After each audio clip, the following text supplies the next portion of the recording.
अस्सलाम वालेकुम स्टूडेंट्स, मेरा नाम है फ़रीहा खान और आप देख रहे हैं लर्न इंग्लिश विद रोशनी। तो आज की जो क्लास है, मैं स्टार्ट करने से पहले सबको बता दूं, ये बहुत ही इम्पोर्टेंट क्लास है क्योंकि इसमें मैं आपको बहुत ज़्यादा ग्रामर के कॉन्सेप्ट्स बताऊंगी।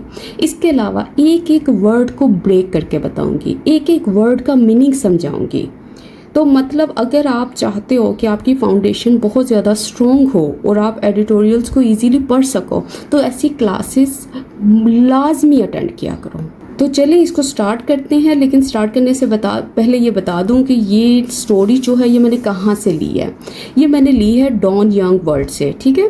ये असल में ये होता है कि जब आपने न्यूज़पेपर लगवाया होता है ना, तो सैटरडे वाले दिन न्यूज़पेपर के साथ आपको ये मैगज़ीन वैसे ही मिल जाता है, ठीक है। मतलब इसके लिए आपको एक्स्ट्रा पे नहीं करना पड़ता, जो आपने न्यूज़पेपर के लिए पे किया होता है मंथली उसी में ये आता है। चलें अब इसको स्टार्ट करते हैं। मैं इसको जल्दी से जूम कर लूँ। अच्छा, इसका टाइटल सबसे पहले चेक करो। इसका टाइटल है डिसीव्ड ऑनलाइन, ठीक है। अब ये डिसीव्ड ऑनलाइन क्या चीज़ है? देखो, डिसीव्ड का मतलब होता है कि किसी को धोखा दिया गया है, किसी को बेवकूफ़ बनाया गया है, किसी को चीट किया गया है। और किस तरह से चीट किया गया है? ऑनलाइन, मतलब इंटरनेट पर।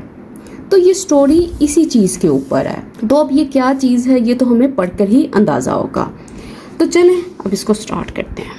कह रहा है वेकिंग अप। देखो, वेकिंग अप का मतलब क्या होता है? इसका मतलब होता है नींद से उठना, ठीक है।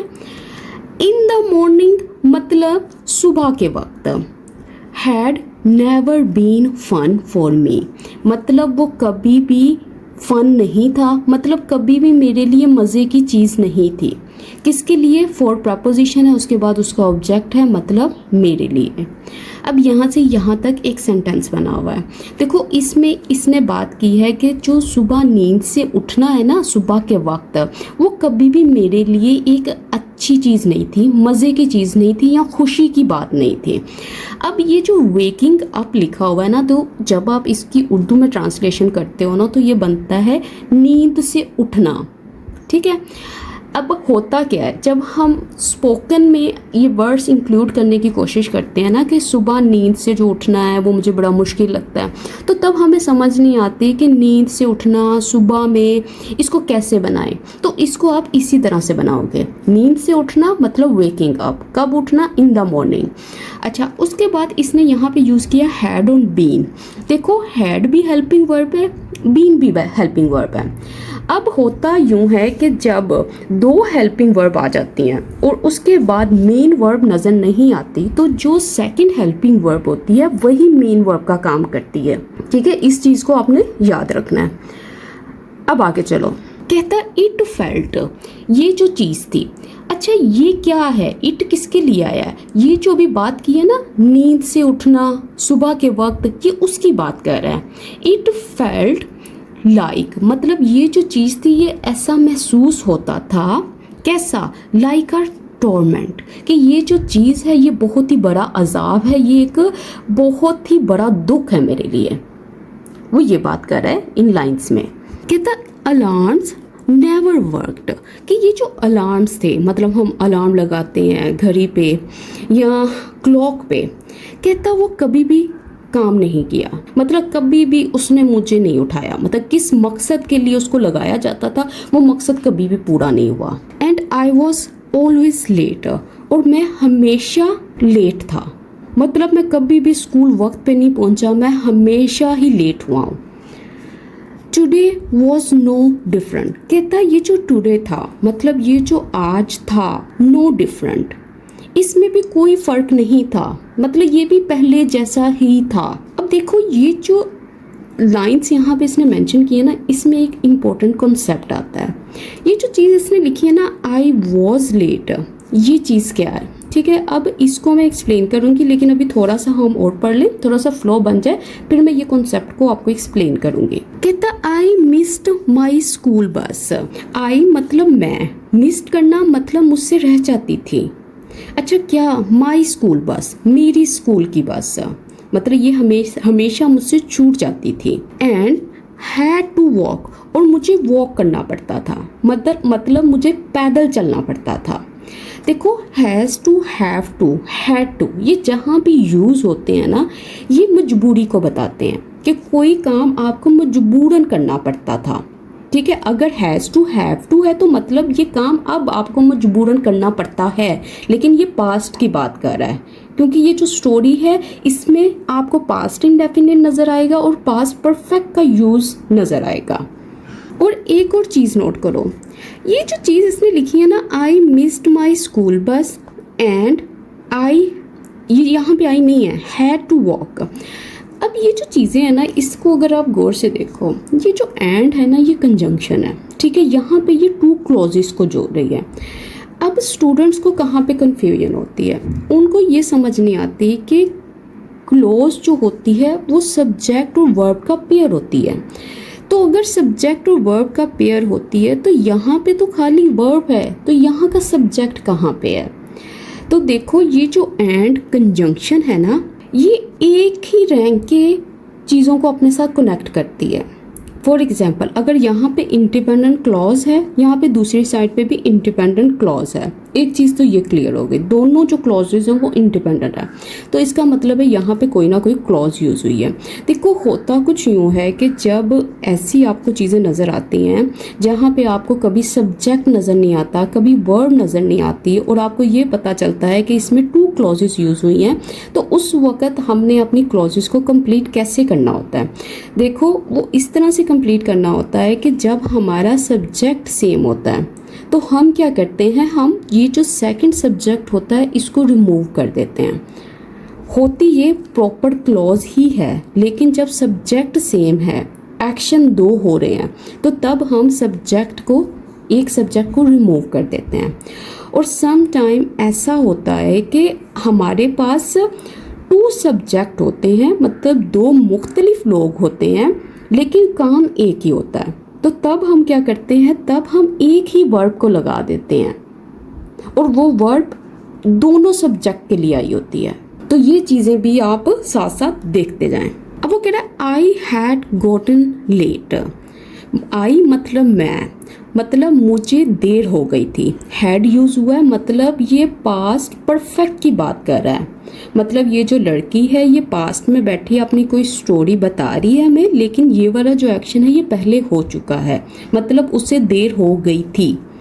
सिंस मतलब क्योंकि।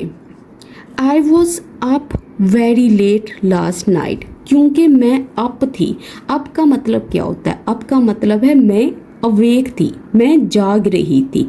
वेरी लेट मतलब बहुत देर तक।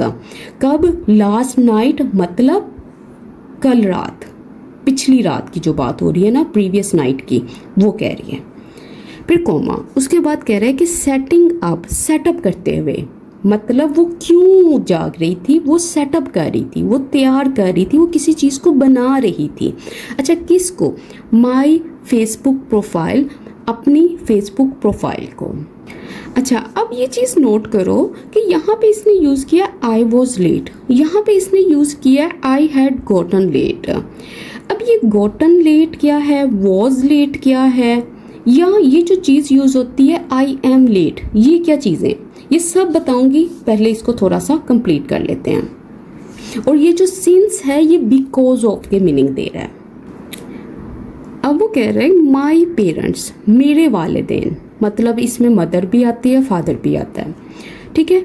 हैड फॉरबिडन मी, वो मुझे मना कर चुके थे, मतलब उन्होंने मुझे सख्ती से मना किया था। किसी को फॉरबिड करने का मतलब है उसको सख्ती से मना करना कि तुमने ये वाला काम नहीं करना।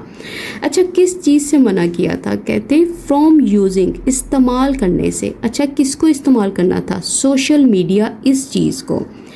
फिर है बट, लेकिन।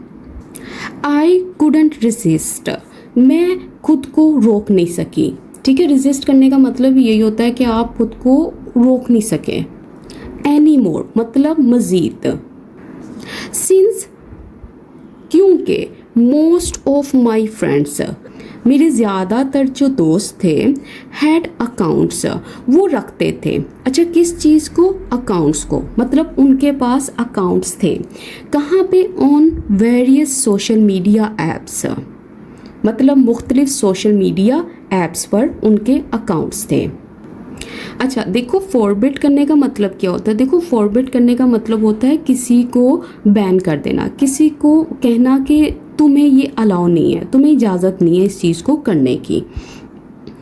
देखो, ये जो रेजिस्ट है ना, इसका मतलब होता है कंट्रोल करना। अगर आप ये कह रहे हो ना कि आप खुद को कंट्रोल रेजिस्ट नहीं कर सके, तो इसका मतलब है आप खुद को कंट्रोल नहीं कर सके, आप खुद को होल्ड बैक नहीं कर सके। और ये जो अकाउंट्स है, इसका मतलब है इसकी जो प्रोफाइल्स हैं, जो यूजर्स आईडीज हैं। आफ्टर मतलब किसी चीज़ के बाद में। अच्छा, किस चीज़ के बाद में? रिसीव करने के बाद। आ वार्निंग, एक वार्निंग के। अच्छा, कौन सी वार्निंग? लेट वार्निंग के मतलब अब उसको अलाउ नहीं था कि तुम लेट नहीं आ सकती मज़ीद। I walked into the class. I मतलब मैं, वॉकड मतलब पैदल चलते हुए, इनटू द क्लास मतलब पैदल चलते हुए अंदर गई। With embarrassment and quietly took my seat मतलब मैं कैसे क्लास के अंदर एंटर हुई? मैं एम्बेरसमेंट के साथ क्लास में एंटर हुई, मतलब शर्मिंदगी के साथ। और ये जो इनटू प्रेपोजिशन इसने यूज़ की है ना, ये इसलिए यूज़ की है क्योंकि इसमें मूवमेंट आ रही है कि एक जो पर्सन है वो पहले यहाँ पे खड़ा था, उसके बाद मूव करके उसने अपनी पोजीशन को चेंज किया है, इसलिए यहाँ पे इनटू आया जो कि मूवमेंट को शो कर रहा है।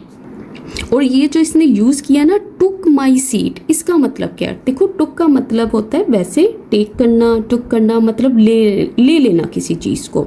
अब यहाँ पे इसका मतलब क्या है? टुक माई सीट, यहाँ पे इसका मतलब है ये जो सीट थी, ये जो जगह थी, मैं उस पर बैठ गई, ये मेरी सीट थी, मैं उस पर बैठ गई। अब वो कह रही है द रेस्ट, जो बाकी का था। अच्छा, बाकी का क्या था? ऑफ द स्कूल डे मतलब स्कूल के दिन का बाकी जो हिस्सा था। पास्ट क्विकली कि वो बहुत तेज़ी से गुजर गया, मतलब वक्त इतनी जल्दी गुजरा उसको पता ही नहीं चला। एग्जॉस्टेड फिर कोमा मतलब वो बहुत ही टायर्ड थी, वो बहुत ही थकी हुई थी। आई रिटर्न्ड होम मैं घर वापस आई। रैन टू माई रूम मतलब दौड़ के अपने कमरे में चली गई। एंड लॉक द डोर और दरवाजे को लॉक कर दिया, मतलब उसको बंद कर दिया। अच्छा, अब यहाँ पे ये जो इसने एडजेक्टिव यूज़ किया ना, एग्जॉस्टेड, और उसके बाद इसने यूज़ किया आई रिटर्न्ड होम, तो इसका मतलब ये है कि जब वो घर वापस आई थी उस वक़्त उसकी ये वाली फीलिंग थी। ठीक है, मतलब ये फील करने वाला कौन पर्सन है? ये यही है। अच्छा, अब हम ये चीज़ें देखते हैं जो ऊपर इसने मेंशन की थी। देखो, सबसे पहले एक चीज़ का आपने ख्याल रखना है, जब भी आप ये बात करते हो ना पैदल चलने की, कि मैं पैदल वहाँ गया या ये सब कुछ, तो उसके लिए आप ऑन के बाद हमेशा फुट का यूज़ करते हो, मतलब ऑन फुट मतलब पैदल चल के। लेकिन जब आपने बस की बात करनी है तो तब आपने बाय प्रपोजिशन लगाना है। ठीक है, अब प्रॉब्लम कहाँ पे होती है? प्रॉब्लम यहाँ पे होती है कि बच्चे इसको रट्टा लगा के तो चले जाते हैं कि ऑन फुट होता है और बाय बस होता है, लेकिन प्रॉब्लम यहाँ पे होती है कि जब वो बाय के बाद आ बस कर देते हैं। तो आपने ये बात हमेशा याद रखनी है कि बाय प्रपोजिशन के बाद जब आप उस चीज़ को मेंशन करते हो कि जिस चीज़ के ज़रिए आपने ट्रैवल किया है, तो आपने उसके साथ आर्टिकल का यूज़ नहीं करना। आर यू गोइंग बाय बस और ऑन फुट? ठीक है, इस चीज़ को तो आपने याद रख लेना है कि बस के साथ बाय आएगा और फुट के साथ ऑन आएगा। बाय बस होता है, बाय कार होता है, बाय प्लेन होता है, बाय बाइसिकल होता है, लेकिन कभी भी आपने इनके दरमियान में आर्टिकल्स को नहीं लगाना। ये चीज़ आपने हमेशा याद रखनी है। उसके बाद हमने ये स्टोरी में चेक किया था कि इसने किसी जगह पे लिखा हुआ है गोट लेट, किसी जगह पे लिखा हुआ है वॉज लेट। अब इनका मतलब क्या होता है? देखो, गोट अगर आपने ये लिखा है ना गेट लेट, गोट लेट, तो इसका मतलब है कि जब आप लेट होने की वजह बताते हो तो तब आप यूज़ करते हो गोट लेट को, कि अगर आप कहीं पे पहुँचे और आपने ये बताना है कि मैं क्यों लेट हुआ, ठीक है, ट्रैफिक की वजह से हुआ या मेरी गाड़ी ख़राब हो गई थी, तो आपने ये बताना है, आपने गोट लेट का यूज़ करना है। जब आप यूज़ करते हो ना आई एम लेट, तो तब इसका मतलब क्या होता है? इसका मतलब होता है जब आप अभी अभी पहुँचे हो और अभी भी लेट हो। ठीक है, जब आप अपनी उस जगह पे पहुँच गए हो जहाँ पे आपने पहुँचना था लेकिन अभी भी आप लेट हो, तो तब आप यूज़ करते हो आई एम लेट। और वॉज लेट आप कब यूज़ करोगे? आप उस वक्त यूज़ करोगे जब आपने पास्ट इवेंट बताने के लिए, मतलब पास्ट के किसी इवेंट की बात करने के लिए कि उस वक्त मैं लेट था। आई got late because of traffic. अब यहाँ पे गोट लेट जो है ये किस लिए यूज़ हुआ है? इसलिए यूज़ हुआ है कि आप वजह बता रहे हो कि आप लेट क्यों हुए हो। तो जब आपने वजह बतानी है तब आपने गोट लेट यूज़ करना है। I got late because of traffic, traffic की वजह से मुझे देर हो गई। उसके बाद I am late for school. अब ये जो चीज़ है ना I am late for school, इसका मतलब क्या है? इसका मतलब है आप अभी अभी कहीं पहुँचे हो, अभी अभी आप स्कूल पहुँचे हो लेकिन अभी भी लेट हो। ठीक है, आप क्लास में एंटर हुए हो, टीचर ने आपकी तरफ देखा है तो आपने क्या कहा? आपने कहा I am late for school, कि मैं अब पहुँच तो गया हूँ लेकिन मैं देर से आया हूँ, मुझे देर हो गई। She was late for school, मतलब ये आप पास्ट के किसी इवेंट को बता रहे हो कि वो स्कूल जो थी ना वो लेट आई थी, वो लेट हो गई थी। बस ये चीज़ें आपने याद रखनी है। इसके अलावा भी और भी बहुत चीज़ें होती हैं इन चीज़ों को कन्वे करने की, लेकिन अभी हम जो स्टोरी रीड कर रहे हैं हमारा फोकस उसके ऊपर है। तो ये चीज़ आपने हमेशा याद रखनी है। गोट लेट वहाँ पे यूज़ करना है जब आपने किसी चीज़ की लेट होने की वजह बतानी है। ठीक है, आई एम लेट मतलब आप लेट हो गए हो, लेट पहुँचे हो लेकिन आप उस जगह पे मौजूद हो। वॉज लेट पास्ट के किसी इवेंट की बात कर रहे हो। अब आगे चलते हैं। अब वो कह रही है ऑन लॉगिंग ऑन। देखो ऑन लॉगिंग ऑन का मतलब क्या होता है? इसका मतलब होता है जैसे ही मैंने साइन इन किया, जैसे ही मैंने फेसबुक पे लॉग इन किया, इस इंस्टेंटली मतलब फौरी तौर पर क्या हुआ? अच्छा इसको सेट कर लो। मतलब फौरन अ मैसेज पॉप अप, कि एक जो मैसेज था, एक जो पैगाम था अचानक से स्क्रीन पर नज़र आया। पॉप अप होने का मतलब ये होता है कि सडनली अपीयर होना स्क्रीन पे। अच्छा फिर है डैश लगी हुई। ठीक है, अब ये जो डैश यूज़ हुई है ना ये एक्सप्लेन करना चाहती है, ये बताना चाह रही है कि ये कौन सा मैसेज था या क्या चीज़ थी। उसने कहा आ फ्रेंड रिक्वेस्ट, कि ये जो मैसेज पॉप अप हुआ था वो क्या था? एक फ्रेंड रिक्वेस्ट थी। फ्रॉम समवन मतलब किसी की तरफ से, फ्रॉम समवन मतलब किसी की तरफ से। आई डिडंट नो जिसे मैं नहीं जानती थी। क्यूरियस मतलब मैं बहुत ही ज़्यादा वो थी, ईगर थी, मुझे था कि मैं जानना चाहती थी। आई आस्क मैंने पूछा, हु इट वॉज कि ये कौन था। अच्छा एक और चीज़ मैं आपको बता दूं, जब ये हु जो होता है ना, जब ये यूज़ होता है इसके टू मीनिंग्स होते हैं। एक होता है जैसे हम किसी से पूछते हैं कि हु आर यू, कि कौन हो तुम। ठीक है, इसके अलावा हु जो है जब दरमियान में यूज़ होता है ना तब ये जो का मीनिंग भी कन्वे करता है। जैसे आप किसी दोस्त की बात कर रहे हो, आपने एक नेम मेंशन किया, उसके बाद आपने कहा है कि हु वॉज माई फ्रेंड, कि जो मेरा दोस्त था। अब यहाँ पे हु जो है वो कौन का मीनिंग तो नहीं ना दे रहा।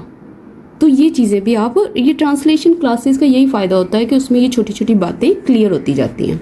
हिज रिप्लाई उसका जो जवाब था, मतलब उसका जो आंसर था या उसका जो रिस्पॉन्स था। सीम्ड दिखाई दिया, ओड मतलब वो बड़ा ही अजीब था, वो स्ट्रेंज था, वो अनयूजुअल था।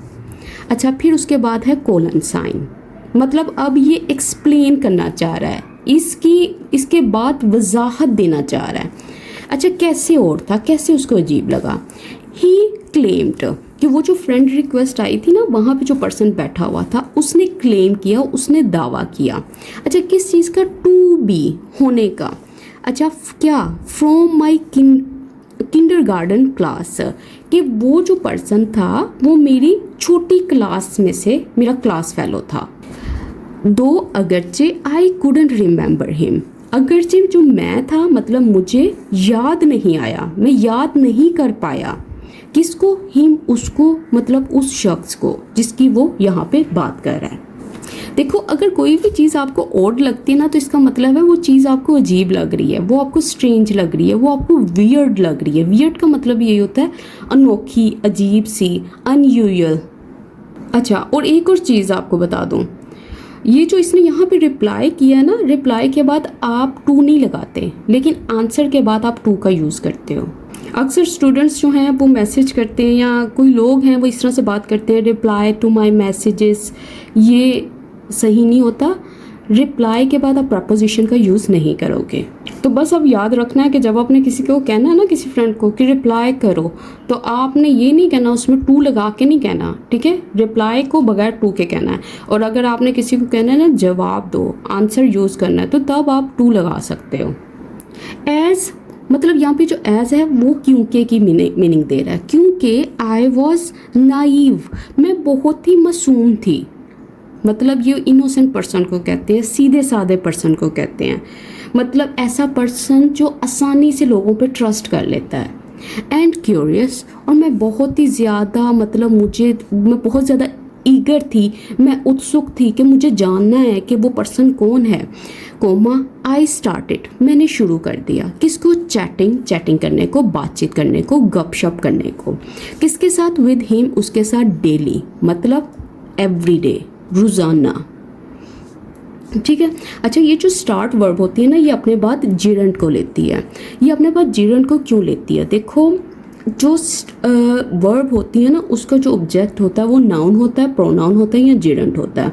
तो यहाँ पे ये जो यूज़ हुआ है ना चैटिंग का, ये जिरंट है। जिरंट क्या होता है? जब V1 प्लस ING जब नाउन का काम करे तो उसको जिरंट बोलते हैं। तो इसको याद कर लीजिएगा। एवरी मैसेज, देखो एवरी का मतलब क्या है? मतलब हर एक मैसेज, उसका जो भी मैसेज था। फिल्ड मी, उसने मुझे फिल कर दिया। मतलब मैं उसके मैसेजेस से बहुत ज़्यादा अफेक्टेड थी। मतलब उसकी जो बातें थी, मैं उसको, आप ये समझ लो, जब कोई चीज़ आपको फिल करती है ना, तो इसका मतलब है वो कहीं ना कहीं आपके दिल पे लगती है। अब वो किस तरह से फिल करती थी उसको? With excitement and Joy. मतलब जब वो उससे बात करती थी, उसको बड़ी मतलब वो क्यूरियस रहती थी, वो खुश होती थी, और उसके अलावा उसको खुशी मिलती थी, उसको मुसर्रत मिलती थी। अब वो कह रहे हैं वन डे, एक दिन, फिर कोमा, आई केम होम, मैं घर आई, ठीक है। फीलिंग फ्यूरियस, कि मैं किस तरह से घर आई, कि मतलब जब मैं घर आ रही थी पास्ट में, तो तब मैं क्या महसूस कर रही थी? मुझे बहुत गुस्सा था, मैं बहुत गुस्से में थी। मतलब जब मैं घर आ रही थी तो मेरे अंदर कौन सी इमोशन थी? गुस्सा था, मैं फ्यूरियस थी। फ्यूरियस होने का मतलब ये होता है कि आप बहुत ज़्यादा गुस्से में हो। अच्छा, क्यों गुस्से में थी? आ फ्रेंड, एक दोस्त। एट स्कूल, मतलब स्कूल का एक दोस्त। हैड बीन शोइंग ऑफ, वो क्या कर रहा था? वो पास्ट में इस एक्टिविटी को कर रहा था, ये एक्शन परफॉर्म कर रहा था। एक्शन कौन सा है? शोखी मारने का, दिखावा करने का। अच्छा, किसके बारे में? About all the expensive things. मतलब अबाउट का मतलब क्या होता है? के बारे में। ऑल द एक्सपेंसिव थिंग्स मतलब सब महंगी चीज़ें, मतलब जितनी भी महंगी चीज़ें थी उसका दिखावा कर रहा था। अच्छा, कौन सी महंगी चीज़ें? ही हैड, जो कि वो रखता था।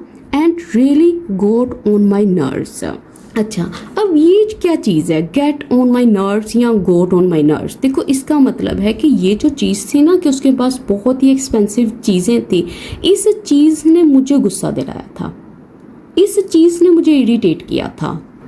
देखो, अक्सर आप ये कह सकते हो कि डोंट टॉक, मुझसे बात मत करो, वाइल आई एम वर्किंग, कि जब मैं काम कर रही हूँ।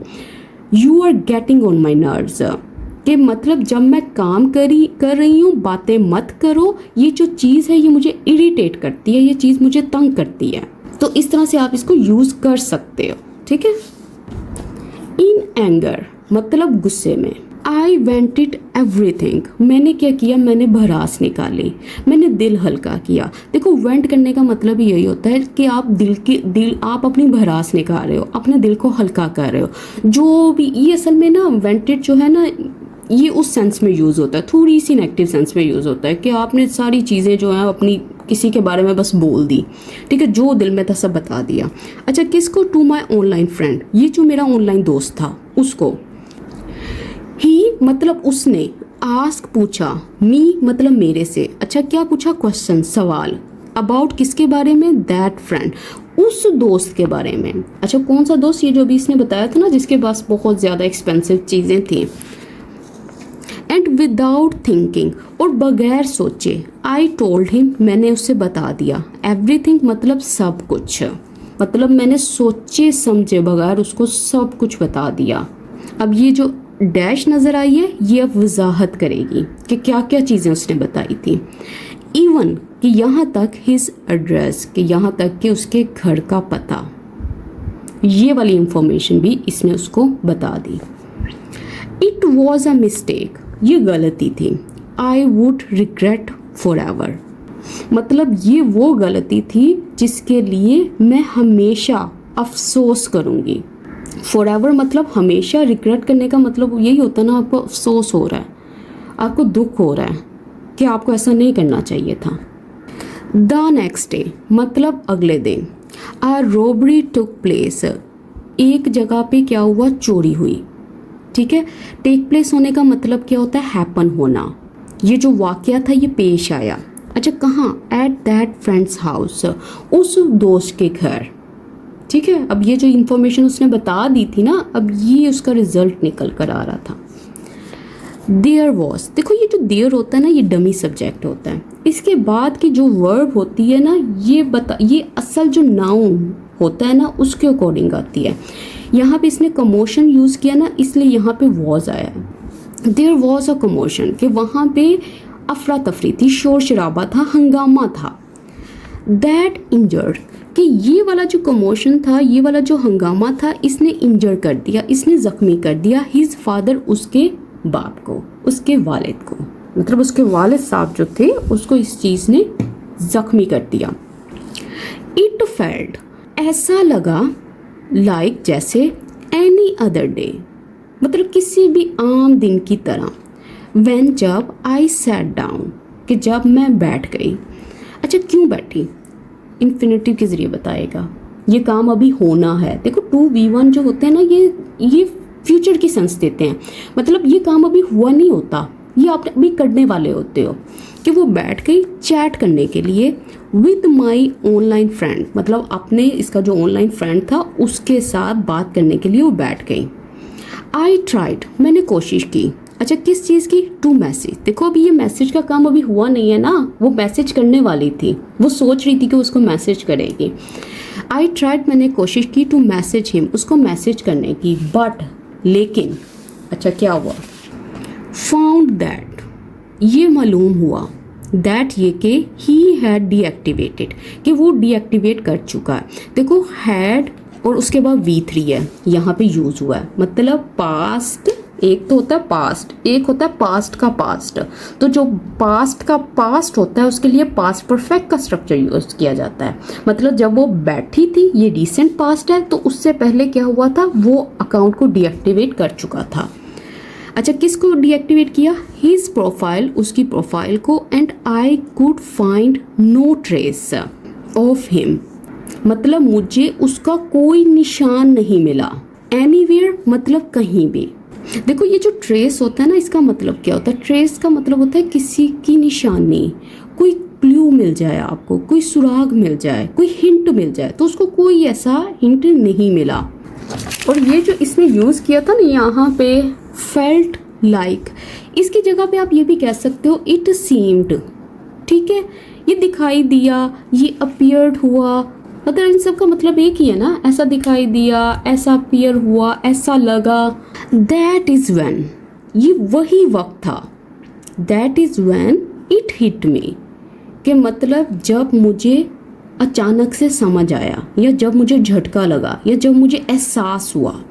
देखो हिट मी का मतलब क्या होता है? अगर कोई चीज़ आपको हिट करती है ना, तो आपको सडनली ना समझ आ जाती है, आपको रियलाइज़ होता है, आपको एहसास होता है, चीज़ें ना आपके सामने खुल कर आने लग जाती हैं।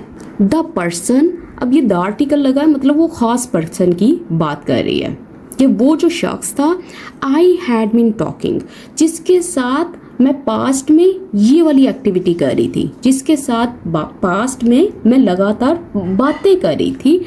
wasn't who he said he was। मतलब ये क्या है? मतलब ये कि वो नहीं था जैसा उसने कहा था कि वो है। he had used, उसने इस्तेमाल किया था a fake identity, मतलब झूठी पहचान को, नकली शिनाख्त को। तो देखो आप इस चीज़ों में ना, ऐसी स्टोरीज में ये भी फ़ायदा होता है, इनमें टेंसेस क्लियर होते जाते हैं। हैड बीन टॉकिंग हो गया, हैड डीएक्टिवेटेड हो गया। मतलब ये चीज़ें जो है ना, पास्ट इंडेफिनिट भी आपको समझ आएगा, इसमें पास्ट परफेक्ट का स्ट्रक्चर भी आपको समझ आएगा। आफ्टर बाद में फाइंड करने के, मालूम करने के, मोर डिटेल्स, मज़ीद तफसीलात को, ऑफ द रॉबरी की, मतलब ये जो चोरी हुई थी, ये जो चोरी के वाक़े के मुतालिक ये जो मज़ीद तफसीलात थी, उसको मालूम करने के बाद आई रियलाइज्ड, कि मुझे एहसास हुआ, मुझे समझ आया, ही वॉज अ क्रिमिनल, कि वो तो एक क्रिमिनल था, वो एक मुजरिम था। And I had helped a robber, और मैंने क्या किया, मैंने एक चोर को, एक डाकू को मदद की। अननोइंगली, मतलब बगैर जाने, मतलब मेरा इरादा नहीं था कि मैं किसी ऐसे चोर पर्सन को हेल्प करूंगी। उसने कहा मुझसे हो गया ये सब, बगैर जाने हुआ ये सब कुछ। अच्छा देखो, ये जो हेल्प वर्ब होती है ना, तो अगर इसके बाद आपने कोई वर्ब का यूज़ करना है, ठीक है, तो समटाइम्स ऐसा होता है कि अपने बाद टू ले लेती है और समटाइम्स अपने बाद टू नहीं लेती। आपने डॉन न्यूज़पेपर को देखा होगा कि जब ये हेल्प वर्ब यूज़ करते हैं और उसके बाद अगर इसने इन्फिनेटिव का यूज़ करना है, तो समटाइम्स ये बेयर इन्फिनेटिव को यूज़ करता है और समटाइम्स जो है टू लगा लेता है, ठीक है। मतलब ये दोनों ही चल जाते हैं, लेकिन जो ज़्यादा एक्सेप्टेड है वो बेयर है, ठीक है, बगैर टू के। गिल्ट, ये गिल्ट क्या होता है? देखो अफसोस होता है ना, शर्मिंदगी होती है आपको। जैसे कोई इंसान है, अगर वो किसी के साथ बुरा करता है, अगर उसको गिल्ट होता है तो उसको अफसोस होता है, उसको शर्मिंदगी होती है। Crashed over me like a wave, कि मतलब ये वाली जो गिल्ट था वो अचानक मुझ पे छा गई। मतलब क्रैश ओवर का मतलब क्या है? उसके ऊपर छा गई। किस तरह से? एक वेव की फॉर्म में, एक लहर की तरह। आई फेल्ट, मुझे महसूस हुआ होपलेस, मतलब मुझे मायूसी फील हुई। एंड अशेम्ड, और मैं शर्मिंदा थी। मतलब जब उसको सारी हकीकत पता लगी, उसको फील हुआ, उसको गिल्टी फील हुआ, उसको ऐसा फील हुआ कि यार कि बहुत गलत हुआ है, वो शर्मिंदगी फील कर रही थी। देखो होपलेस भी एडजेक्टिव है, एंड कंजंक्शन है, और अशेम्ड भी एडजेक्टिव है। द डेज, कहता वो जो दिन थे, दैट फॉलोड, जो उसके बाद आए, मतलब वाक़े के बाद वाले जो दिन थे, ठीक है, फॉलोड यूज़ किया। वर अनबेरेबल, कि वो नाकाबिले बर्दाश्त थे। आई कुडंट ईट, मैं खा भी नहीं सकती थी, और स्लीप, और सो भी नहीं सकती थी। देखो कुड जो है ना यहाँ पे, ये उसकी एबिलिटी को बता रहा है कि पास्ट में वो ये दो काम नहीं कर सकती थी। फ्लैशबैक्स हॉन्टेड मी, देखो फ्लैशबैक्स क्या होते हैं? मतलब अचानक से ये जो यादों का वापस आना होता है, अचानक से ये जो आपके माइंड में मेमोरीज आती हैं, इमेजेस आते हैं, तो ये जो फ्लैशबैक्स थे, इसने उनको हॉन्ट किया। हॉन्ट करने का मतलब उसको तंग किया, उसको डिस्टर्ब कर रही थी। अच्छा अब जो है ना वो बहुत ही ज़्यादा पावरफुल होने वाला ये। बिकॉज ऑफ, कहते हैं किसकी वजह से? Because of my careless use of social media. सबसे इम्पोर्टेंट लाइन्स ये हैं इसकी, इस स्टोरी की। कहता है इसकी वजह से, ये जो मैंने सोशल मीडिया का इस्तेमाल किया, लेकिन कैसे? लापरवाही से। मतलब लापरवाही से ये जो इस्तेमाल हुआ था। आ फैमिली वॉज गोइंग थ्रू, कि एक जो फैमिली थी वो गुजर रही थी अ टफ टाइम, एक बहुत ही मुश्किल वक्त था। तो वो असल में ये कह रही है कि मेरी वजह से ये सारा कुछ हुआ था ना, मतलब मैंने लापरवाही से ये जो सोशल मीडिया का इस्तेमाल किया था, उसकी वजह से एक जो फैमिली थी वो मुश्किल वक्त से गुजर रही थी। I had trusted the wrong person, कि मैंने ट्रस्ट किया था, मैंने एतबार किया था एक गलत इंसान का। एंड समवन हैड टू पे द प्राइस, कि मतलब अब वो कह रहा है कि किसी और शख्स को मजबूरन ये काम करना पड़ा। क्या करना पड़ा? पे द प्राइस। देखो पे द प्राइस का मतलब होता है कीमत चुकानी पड़ी।